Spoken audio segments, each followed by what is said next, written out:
Loan ആപ്പുമായിട്ട് ബന്ധപ്പെട്ടുള്ള കുറേ വാർത്തകൾ കഴിഞ്ഞ ദിവസങ്ങളായിട്ട് വരുന്നുണ്ട്. നമുക്കറിയാം കണ്ണൂർ ഡെൻ്റൽ കോളേജിലെ BDS വിദ്യാർത്ഥിയായ നിതിൻ രാജിൻ്റെ മരണം, ആ മരണം വലിയ വിവാദമായിരുന്നു.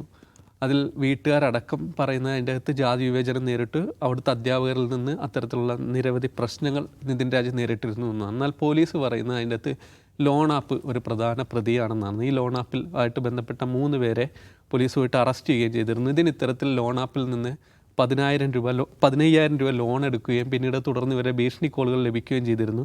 മോർഫ് ചെയ്ത ഫോട്ടോകളടക്കം പ്രചരിപ്പിക്കുക, അല്ലെങ്കിൽ തങ്ങളുടെ കോൺടാക്റ്റിൽ ഉണ്ടായിരുന്ന ആളുകൾക്ക് ഇത് അയച്ചു കൊടുക്കുക എന്നുള്ളതാണ് ഈ ലോൺ ആപ്പിൻ്റെ ഒരു രീതി. അത്തരത്തിൽ നിതിരാജൻ ഉണ്ടാകുമെന്നൊരു ആശങ്കയെ തുടർന്നാണ് ഈ ആത്മഹത്യ എന്നാണ് പോലീസ് പറയുന്നത്. ഇതോടൊപ്പം തന്നെ വടകരയിൽ നിന്ന് വിഷ്ണു എന്നൊരു യുവാവിനെ കഴിഞ്ഞ 8 ദിവസങ്ങളായിട്ട് കാണാനില്ലായിരുന്നു. ഈ ലോൺ ആപ്പുമായിട്ട് ബന്ധപ്പെട്ട ഭീഷണിയെ തുടർന്നാണ് വിഷ്ണുവിനെ കാണാനില്ല എന്നാണ് വീട്ടുകാർ പറഞ്ഞിരുന്നത്. ഇന്ന് യുവാവിനെ കണ്ടെത്തിയിട്ടുണ്ട്. ഈ വിഷ്ണുവും പറയുന്നത് ലോൺ ആപ്പിൽ നിന്ന് 10,000 രൂപയോളം ലോൺ എടുത്തിരുന്നു, പിന്നീട് തുടർന്ന് ഭീഷണി കോളുകൾ വന്നിരുന്നു എന്നാണ്. ഈ ലോൺ ആപ്പുകൾ ഇത്തരത്തിലുള്ള ഭീഷണികളെ നേരത്തെയും വന്നിട്ടുണ്ട്, നേരത്തെയും പോലീസിൽ പരാതിയായിട്ടുണ്ട്.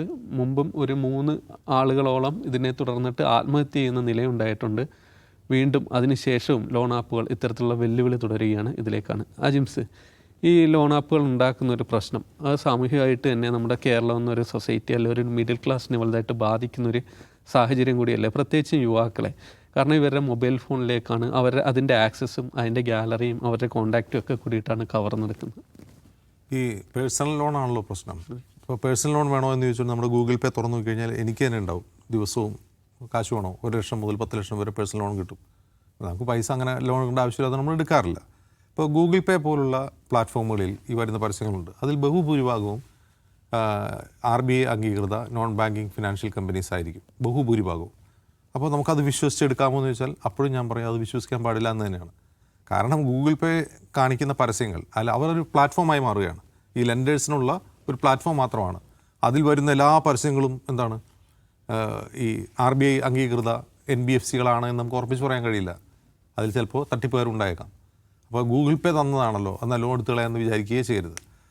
പക്ഷേ ഇന്ത്യയിൽ RBI അതുപോലെ ministry of telecommunication, ministry of electronics, അങ്ങനെ വിവിധ സ്ഥാപനങ്ങളാണ് ഈ പറയുന്ന ആപ്പുകളൊക്കെ നിയന്ത്രിക്കേണ്ടത്.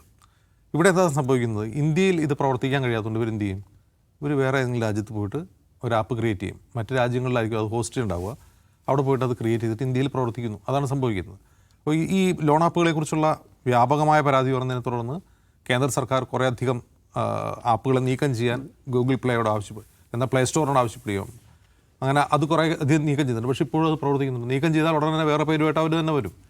ഇവിടുത്തെ പ്രധാനപ്പെട്ട പ്രശ്നം ലോ എൻഫോഴ്സ്മെൻറ്റിൻ്റെ ഒരു കുഴപ്പമാണ്. അപ്പോൾ ഒന്ന് ആലോചിച്ച് നോക്കുക, മോദിയെ വിമർശിക്കുന്ന കണ്ടൻറ്റുകൾ സോഷ്യൽ മീഡിയയിൽ പോസ്റ്റ് ചെയ്യുന്നുണ്ടോ എന്ന് നോക്കാൻ വേണ്ടി ആയിരക്കണക്കിന് ആൾക്കാർ ഇന്ത്യയിലുണ്ട്. ഓരോ ദിവസവും അത് നോക്കിക്കൊണ്ടിരിക്കുകയാണ്. അത്തരം പോസ്റ്റുകൾ ഇന്ത്യ ട്വിറ്ററിൽ നിന്ന് ഡിലീറ്റ് ചെയ്യാൻ പറഞ്ഞ് മിനിസ്ട്രി എപ്പോഴും നോട്ടീസ് അയക്കുന്നുണ്ട്, ട്വിറ്ററിനും ഫേസ്ബുക്കിനും ഇൻസ്റ്റാഗ്രാമിനും എല്ലാം. എന്തുകൊണ്ട് ഇത്തരം കൃത്രിമമായ ആപ്പുകളെ, തട്ടിപ്പ് ആപ്പുകൾ ഉണ്ടാക്കുന്നവരെ മോണിറ്റർ ചെയ്യാനുള്ള സംവിധാനമില്ല? കാരണം മോദിയുടെ ഇമേജിനേക്കാൾ പ്രധാനമല്ല ഇന്ത്യയിലെ ജനങ്ങളുടെ സുരക്ഷ എന്നുള്ളിടത്താണ്. അപ്പോൾ പൗരന് അത്രയൊക്കെ വിലയുള്ളൂ.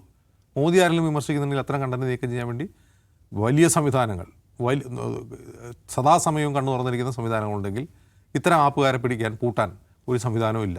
അതിനത്രയും വിലയുള്ളൂ. കാരണം 10,000-1 ലക്ഷം രൂപ വായ്പ എടുക്കുന്ന ദരിദ്രവാസികളൊക്കെ പോയി ചത്തു തൊലയട്ടെ എന്നുള്ളതാണ് ഭരണകൂടത്തിൻ്റെ അതിനോടുള്ള ആറ്റിറ്റ്യൂഡ്. അതാണ് അതിൻ്റെ ഒരു പ്രശ്നം. ഒന്ന്, ഇത് ഭരണകൂടത്തെ സംബന്ധിച്ച്. ഇനി നമ്മൾ ഉപഭോക്താക്കൾ എന്ന നിലയിൽ നമ്മളെന്താണ് ചെയ്യുന്നത്?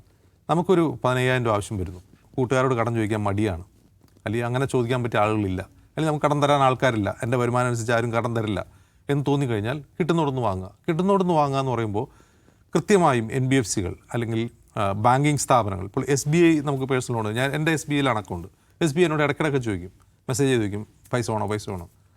അപ്പോൾ അങ്ങനെ ചോദിക്കുന്ന സ്ഥാപനങ്ങൾ അതിനൊരു വിശ്വാസ്യത ഉണ്ട്. കാരണം അത് കൃത്യമായ KYC അനുസരിച്ചും നമ്മൾ ഡോക്യുമെൻറ്റുകൾ സബ്മിറ്റ് ചെയ്തുകൊണ്ടാണ് ലോൺ എടുക്കുന്നത്. ഒരു ഡോക്യുമെൻറ്റും വേണ്ട, അതിൻ്റെ ഫോണിൻ്റെ ആക്സസും കിട്ടിയാൽ മതി എന്ന് പറഞ്ഞ് ലോൺ തരുന്നവരിൽ അത് എടുക്കാൻ പോകാതിരിക്കുകയാണ് എപ്പോഴും ബുദ്ധി. കാരണം ആ പൈസയേക്കാൾ വിലയുണ്ട് നമ്മുടെ ജീവനും അന്തസ്സിനും എന്ന് നമ്മൾ മനസ്സിലാക്കുക. ഇത് 2 വശത്തും ഇതിൻ്റേതായ മാറ്റങ്ങൾ വരണം. പ്രധാനമായും മാറ്റം വരുന്നത് ഭരണകൂടത്തിൻ്റെതാണ്. മോദിയോട് പറയാനുള്ളത് മോദിയുടെ ഇമേജിനേക്കാൾ വിലയുണ്ട് ഈ നാട്ടിലെ പൗരന്മാരുടെ ജീവനും സുരക്ഷയ്ക്കും എന്നാണ്. യെസ് ജിമ്മി, ഈ കഴിഞ്ഞ 3 വർഷത്തിനിടെ കേരളത്തിൽ നിന്ന് മാത്രം 15,000-ഓളം പേരാണ് സൈബർ ക്രൈം റിപ്പോർട്ടിംഗ് പോർട്ടൽ വഴി ഇത്തരം ലോൺ ആപ്പുകൾക്കെതിരെ പരാതിപ്പെട്ടിരിക്കുന്നതെന്നാണ് കണക്ക്. അതോടൊപ്പം തന്നെ 1846 ലോൺ ആപ്പുകളെ കഴിഞ്ഞ 3 വർഷത്തിനിടയിൽ രാജ്യത്ത് നിരോധിക്കുകയും ചെയ്തു. അതിനുശേഷം ഇത്തരം പരാതികൾ ആളുകൾ ആത്മഹത്യ ചെയ്യുന്നു അല്ലെങ്കിൽ നാട് വിടുന്നു. വീണ്ടും അത് വന്നുകൊണ്ടിരിക്കുകയാണ്.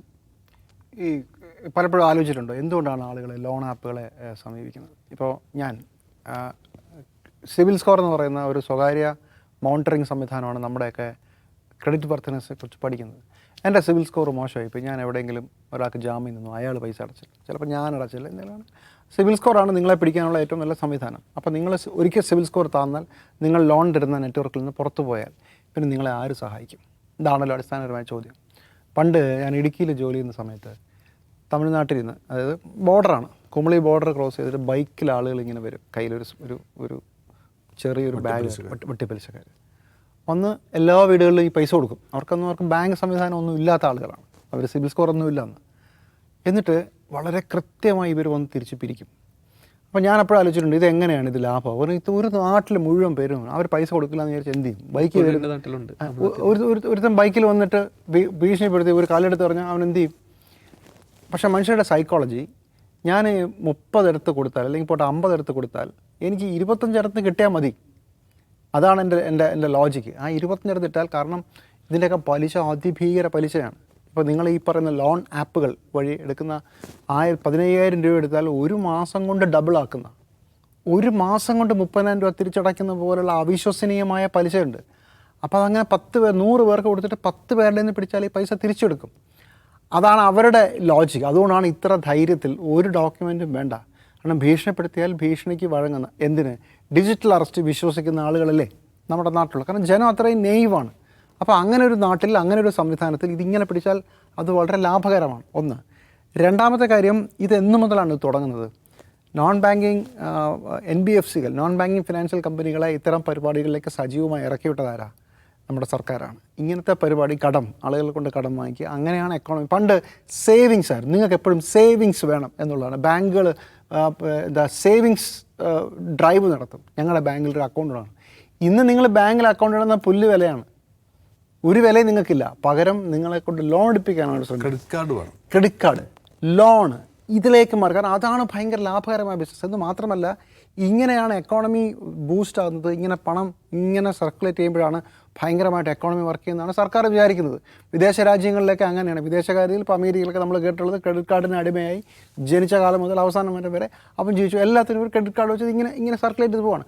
നമുക്കറിയാവുന്ന എത്രയോ സുഹൃത്തുക്കൾ ഇല്ലേ ജിംസ്, നമ്മുടെയൊക്കെ പേഴ്സണൽ സുഹൃത്തുക്കൾ എത്രയോ പേര് ഈ ക്രെഡിറ്റ് കാർഡ് വെച്ച് ഇങ്ങനെ റോൾ ചെയ്ത് എങ്ങനെ ജീവിക്കുന്നു? അത് ജീവിക്കുന്നു.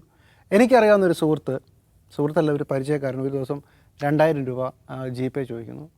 ഇയാൾക്ക് എന്തൊക്കെയോ സാമ്പത്തിക പ്രതിസന്ധി 2,000 രൂപ കൊടുക്കുന്നു. അപ്പോഴാണ് അറിഞ്ഞത് വേറെ ഒരുപാട് പേരൊന്ന് പൈസ വാങ്ങിച്ചിട്ടുണ്ട്. ഒരാഴ്ച കൂടി അയാൾ ജീവിച്ചിരുന്നുള്ളൂ, ആത്മഹത്യ ചെയ്തു. വലിയ കടം. അപ്പോൾ നമ്മുടെ മുമ്പിൽ എത്ര വേണമെങ്കിലും പണം കടം വാങ്ങിക്കാനുള്ള ഒരു വലിയ ആക്സസ് തുറന്നിടുന്ന ഒരു സംവിധാനം സർക്കാരിന് എല്ലാവർക്കും ഇതിനകത്ത് പങ്കുണ്ട്. അതിപ്പം നിങ്ങളിപ്പം SBIയുടെ ലോൺ എടുത്താലും ക്രെഡിറ്റ് കാർഡ് എടുത്താലും വട്ടിപ്പലിശക്കാരൻ എടുത്താലും ഇതിനൊക്കെ വലിയ പേഴ്സണൽ ലോണിന് വലിയ ഇൻട്രസ്റ്റാണ്. ആ വലിയ ഇൻട്രസ്റ്റ് നിങ്ങൾ എങ്ങനെ കൊടുക്കും എന്നറിയാത്ത ഒരു സംവിധാനത്തിൽ 30,000 രൂപ ശമ്പളമുള്ളയാൾ ഐഫോൺ വാങ്ങിക്കുന്നതിനെക്കുറിച്ച് ആലോചിക്കുന്നതിൻ്റെ ലോജിക്ക് എന്താ? 1,00,000 രൂപയുള്ള ഐഫോൺ വാങ്ങിക്കുന്ന ലോജിക്ക് എന്താ? മണി ഈസ് അവൈലബിൾ, ഇത് റോൾ ചെയ്ത് ജീവിക്കാം എന്ന ആളുകളെ പഠിപ്പിക്കുന്ന ഒരു സംവിധാനം. കുറച്ച് കഴിയുമ്പോഴത്തേക്കും കുറേ പേര് ഈ ക്രാക്കിനകത്തൂടെ വീണ്ടും ജീവിതം തീർന്നു പോകും. കുറേ പേര് പൈസ അടച്ച് എങ്ങനെയെങ്കിലുമൊക്കെ അഡ്ജസ്റ്റ് ചെയ്യും, ബാക്കിയുള്ളവരെ ഇങ്ങനെ തെറി വിളിച്ചോടിക്കും. അപ്പോൾ ടെക്നോളജി വളർന്നു കഴിയുമ്പോൾ നേരത്തെ അജിംസ് പറഞ്ഞതുപോലെ ഇവന്മാരെ പിടിക്കാനുള്ള സംവിധാനം ഇല്ലാഞ്ഞിട്ടാണ്, അതിനുള്ള സോഴ്സസ് ഇല്ലാത്ത. ഇതൊരു വലിയ പ്രശ്നമായപ്പോൾ ഈ കുട്ടി ആത്മഹത്യ ചെയ്ത് കഴിഞ്ഞപ്പോൾ നോയിഡ വരെ പോയല്ലോ. അവിടെ പോയി സ്ഥലം റെയ്ഡ് ചെയ്യുമ്പോഴത്തേക്കും വലിയ കമ്പ്യൂട്ടർ ഫാമുകൾ ഇങ്ങനെ ഇരിക്കുകയാണ്, നിരത്തി വെച്ചിരിക്കുകയാണ് ഒരു മുറിക്കകത്ത്. അവിടെ ഇരുന്ന് തെറി വിളിക്കാനായിട്ട് ആളുകളെ ഹയർ ചെയ്ത് വെച്ചിരിക്കുകയാണ്. ഇതുപോലെ ഇന്ത്യയിലെ പല സ്ഥലങ്ങളിലും സ്കാമുകൾക്ക് വേണ്ടിയിട്ട് വലിയ സംവിധാനങ്ങളുണ്ട്. അമേരിക്കയിൽ വിളിച്ച് പറ്റിക്കുന്ന സംവിധാനങ്ങളുണ്ട്. ഇത് പിടിക്കാനുള്ള ഒരു സംവിധാനവും ഇത്തരം ആപ്പുകളെ നിയന്ത്രിക്കാനുള്ള സംവിധാനവും നമ്മൾ കുറച്ചുകൂടെ ഗൗരവത്തിൽ കണ്ടില്ലെങ്കിൽ, ഡിജിറ്റൽ കാലത്ത് ഇതൊക്കെയാണ് നടക്കുന്നതെന്ന് മനസ്സിലായില്ലെങ്കിൽ, ഇതൊരു ഒറ്റപ്പെട്ട കേസുകളോ 2-3 കേസുകളോ ആയിട്ടില്ല, ഇതൊരു വലിയ വിപത്തായി നിൽക്കുകയാണ്. മനുഷ്യന് വലിയ സാമ്പത്തിക പ്രതിസന്ധിയുള്ളൊരു കാലത്ത് നിങ്ങൾക്ക് വേറെന്താ ഓപ്ഷൻ? ബാങ്കിൽ നിന്ന് ലോൺ കിട്ടില്ല. നിങ്ങളുടെ ചുറ്റുവട്ടത്തുള്ള മനുഷ്യരൊക്കെ ഇതേ അവസ്ഥയാണ്. പിന്നെ ഈസി ആയിട്ട് പണം കിട്ടുമ്പോൾ മനുഷ്യർ അതിൻ്റെ പുറത്ത് കയറി പുതിയ സാധനങ്ങളിലേക്ക് പോകും. ഞാനിപ്പോൾ ആലോചിക്കുന്നത്, ഇപ്പം എൻ്റെ ഒരു സംശയം, ഇപ്പം ഞാനൊരു സത്യത്തിൽ പരീക്ഷ നോക്കണമെന്ന് പറഞ്ഞു.